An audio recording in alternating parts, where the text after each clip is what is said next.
Let me just remind you, I'm sure everybody knows this, کہ یہ پہلا attempt نہیں ہے ان کے اوپر.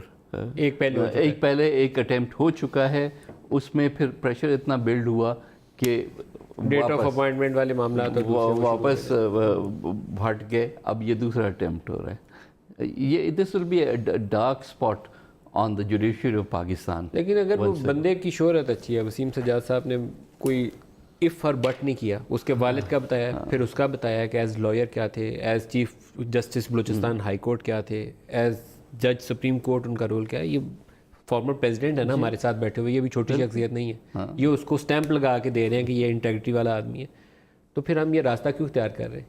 بہرحال جی یہ تو میں نہیں اس پہ کوئی کامنٹ کر سکتا, یہ حکومت نے کیوں کیا ہے, کیسے کیا ہے, اور تفصیل سامنے آ جائے گی تو شاید ہم بہتر پوزیشن میں ہوں گے بات کرنے میں.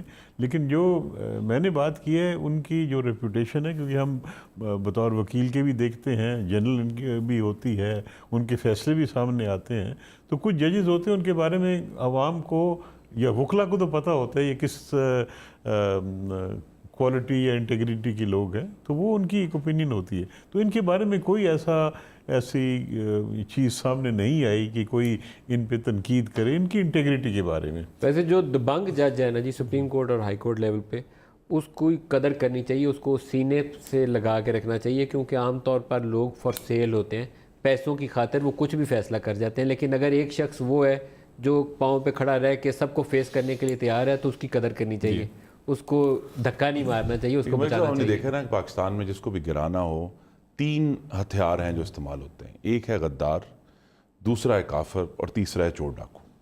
ان کے اوپر چور ڈاکو والا معاملہ جو ہے لگا دیا گیا کہ جی ان کے, اگر وہ چور ڈاکو نہیں ہے تو وہ ٹرانسپیرنسی سے ثابت ہونا چاہیے کہ وہ نہیں ہے. جی تاکہ ان کی اللہ کرے کہ یہ ثابت ہو. لیکن جس طرح میں نے کہا اور اس کا ایک ہی طریقہ ہے شفافیت قائم. یہ جو ہے وہ پروڈا اور ایبڈو سے لے کر آج تک یہی طریقہ کار رہا ہے.